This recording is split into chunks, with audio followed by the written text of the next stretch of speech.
Welcome. Today we're going to dive deep, and I mean really deep, into a technology that is poised to completely change the invisible world that connects us all. I'm talking about AI RAN. Now you might hear that and think, okay, another acronym, another upgrade. But this is so much more than that. This isn't just about making your phone faster. This is about taking the entire global telecommunications network and giving it a brain. It's about transforming it from a passive system of pipes and signals into an active, intelligent, thinking entity. In this explainer, we are going to break down exactly what that means, piece by piece. We'll explore the monumental challenges that stand in the way, and we'll unpack why the entire future of our connected society might just depend on getting this right. All right, so to really get our heads around this, we're going on a journey, and this is our roadmap. First, we're going to spend some serious time just defining the revolution. What is AI-RN really? Then we'll map out the entire evolutionary path, a six-stage journey to a fully intelligent network. It doesn't happen overnight.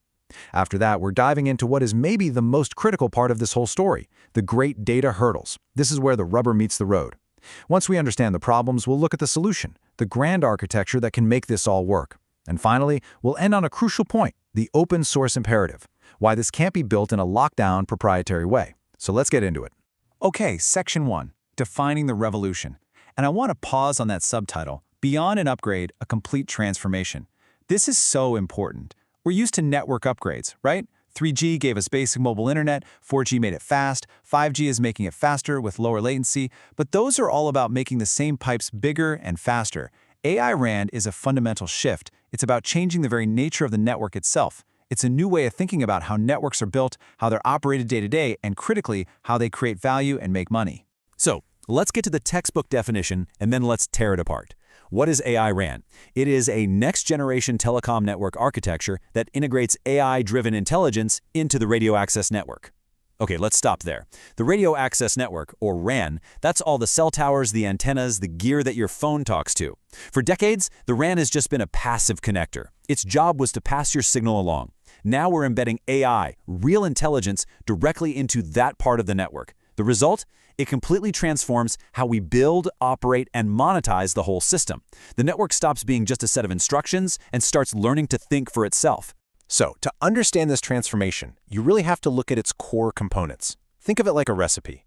The first ingredient is the one we already have, the radio access network, the physical infrastructure.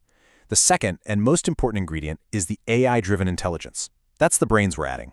Now, when you combine those two, you get two immediate benefits. Enhanced network performance, your connection gets better, more reliable.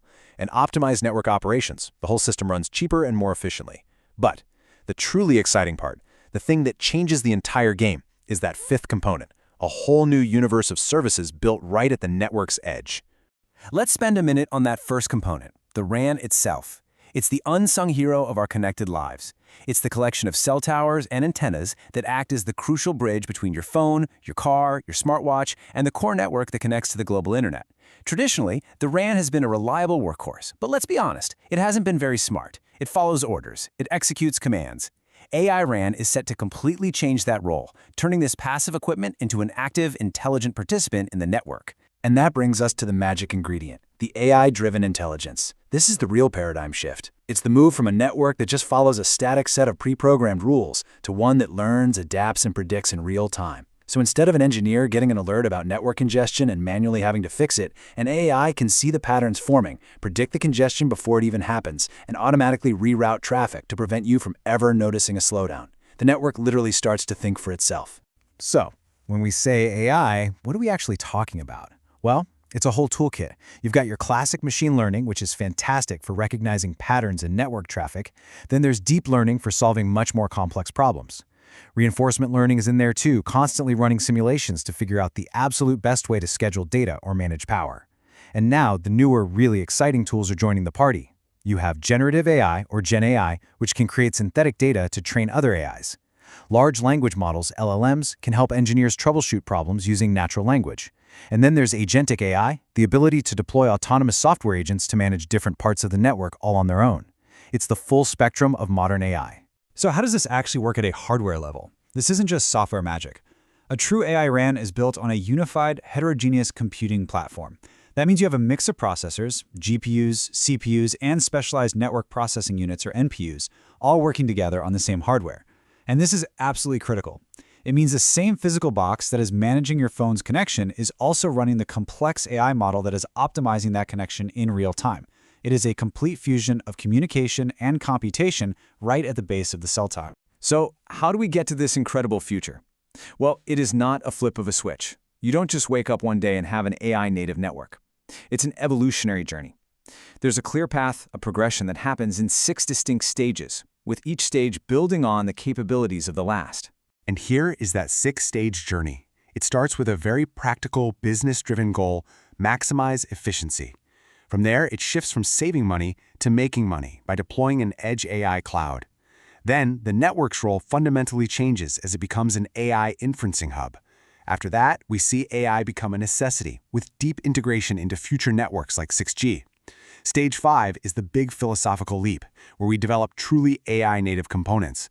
And the final, ultimate step is enabling federated AI learning, which solves some of the biggest challenges around data and privacy. Let's start with stage 1. It's all about one thing: saving money. The key driver here is reducing the total cost of ownership, or TCO. You see, telecommunications companies spend an absolute fortune on operational expenses, and one of the biggest is energy. AI can make an immediate impact here. Simple things, like intelligently powering down parts of a cell tower at 3 a.m. when nobody is using them, and then powering them back up just before the morning rush.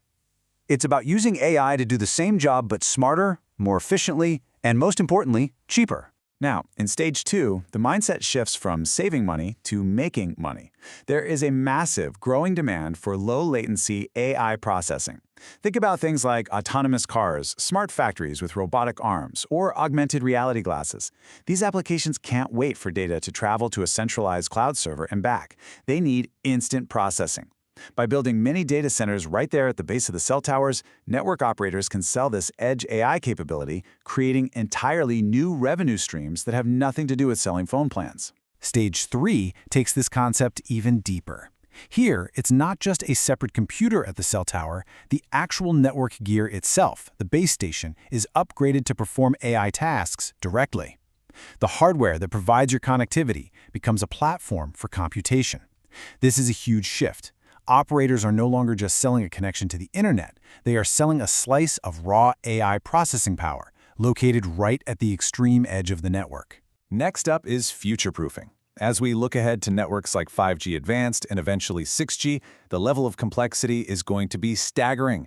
We're talking about technologies like massive MIMO, with hundreds of tiny antennas all working in concert. Managing these systems manually will be physically impossible for a human. AI is the only way to orchestrate it all. At this stage, AI stops being a nice-to-have feature. It becomes an absolute necessity for the network to even function. Stage 5 represents a profound philosophical shift. So far, we've been talking about adding AI to a network.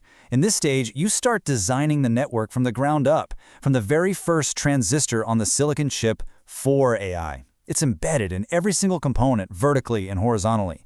The network becomes inherently AI-driven, not just AI-assisted. It's the difference between using a GPS to navigate and just intuitively knowing the way. And that brings us to the final, most advanced stage: federated AI learning. This solves one of the biggest problems in AI: data privacy. You see, to train a powerful AI model, you need tons of data. But in telecom, that data is sensitive. It's our location, our usage patterns. Instead of moving all that private data to a central location for training, federated learning flips the model on its head. You bring the training model to the data, right at the edge. This allows for massive collaborative AI learning across the entire network, all while preserving user privacy. It's a game changer. That 6-stage journey sounds incredible, right? But it is not easy. And that brings us to the longest and arguably most important section of our explainer: unpacking the great data hurdles. Every single promise of AI is built on a foundation of data. And in the world of telecommunications, that data presents 3 massive, interlocking challenges that we have to overcome. Let's start with the first hurdle: data management. The core question here sounds simple, but it is unbelievably complex. How can a network possibly handle the sheer volume, the incredible velocity, and the chaotic fragmentation of all the telecom data that is required to fuel effective AI? When we talk about management, the single biggest problem, the one that stops so many projects before they even start, is data silos. Inside a typical telecom operator, the data from the network engineering team is completely separate from the customer service team's data, which is separate from the marketing team's data. They don't talk to each other. Because of these silos, an AI model can never see the whole picture. Let's say you want to build an AI to predict customer churn. You need to link network performance issues to the number of customer support calls. But if that data lives in two separate walled-off systems, you can't. The AI is essentially flying blind, trying to make a critical decision with only half the information. So what's the solution? You can't just move all that data into one giant database. That would be a nightmare. Instead, you create a smart virtual layer on top of it all. This is called a federated data platform. It doesn't move the data, it gives the AI a single consolidated view, allowing it to query and access all the information it needs no matter which silo it's trapped in. Okay, so let's say we've solved the management problem. We can access all the data. Now we hit the second massive hurdle, data quality. What happens when the data you need is incredibly rare, or it's protected by privacy laws, or it's just plain unusable? Remember, an AI algorithm is only as good as the data you feed it. Garbage in, garbage out. The most common quality challenge is scarcity. Imagine you want to train an AI to recognize a very specific, very rare type of network fault. To do that well, you need thousands of examples of that fault. But what if it's only happened 5 times in the history of your network? You simply don't have the data to train the model. This problem of data scarcity, combined with the incredibly high cost of collecting and manually labeling the data you do have, creates a massive bottleneck. It can slow down AI development and adoption by months or even years. So, how do you solve a scarcity problem? Well, if you can't find the data you need, you create it. This is where synthetic data generation comes in. You can use one powerful AI model to generate thousands of fake but incredibly realistic examples of that rare network fault. You use this synthetic data to train your other AI models. It's like a flight simulator for your network. On top of that, you use automated data pipelines to handle all the costly prep work, saving countless hours of manual labor. So we've managed our data, we've ensured its quality. Now we come to the third and final hurdle, and it's a big one: integration. How in the world do you make all these different systems from different vendors with different priorities and all this complex technology actually work together in harmony? The biggest integration issue is the gap between standards on paper and reality in the field. In theory, all the network equipment from different vendors is supposed to adhere to the same industry standards so it can all work together. In practice, they often don't. This incompatibility creates massive headaches. It leads to vendor lock-in, where you're stuck with one company's expensive equipment, and it makes it incredibly difficult, if not impossible, to deploy a single AI solution that can work seamlessly across a network that's built with gear from 3 or 4 different vendors. The only way forward here is through collaboration and standardization. The industry needs to agree on a set of standardized APIs. Think of them as universal translators. A great example of this is the Camera Project. It's an initiative to get everyone to agree on one set of rules, one set of plugs, so that all the different systems can finally start speaking the same language and build from the same unified blueprint. So after navigating all of those massive data hurdles, what does the grand solution actually look like? How do you put it all together?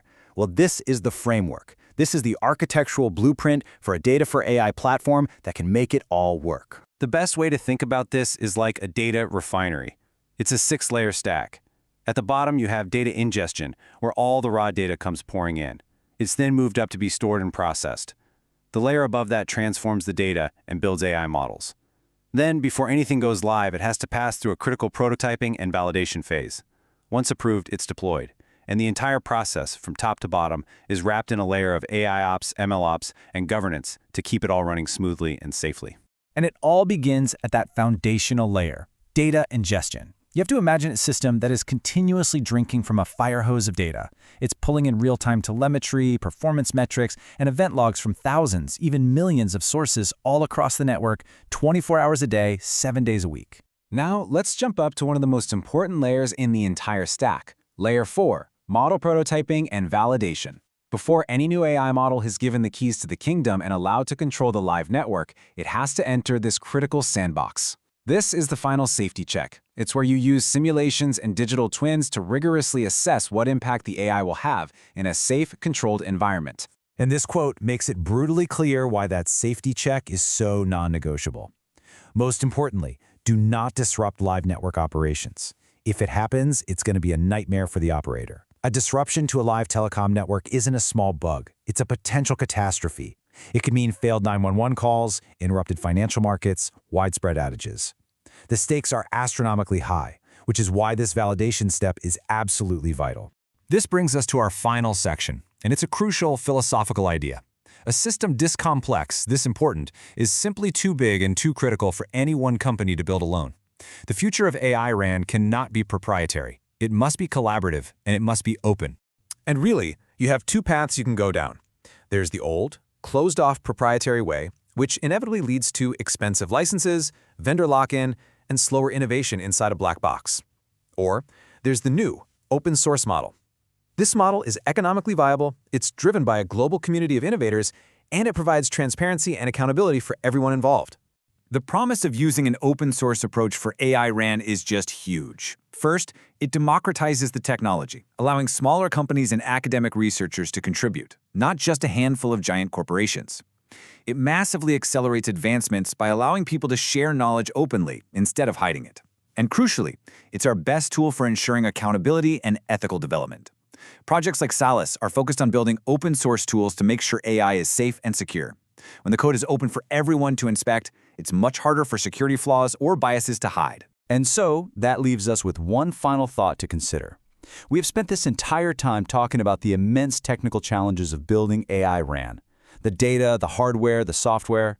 But as artificial intelligence and our global telecommunications networks finally merge into one, perhaps the biggest challenge we face isn't technical at all. Perhaps the ultimate test is a human one.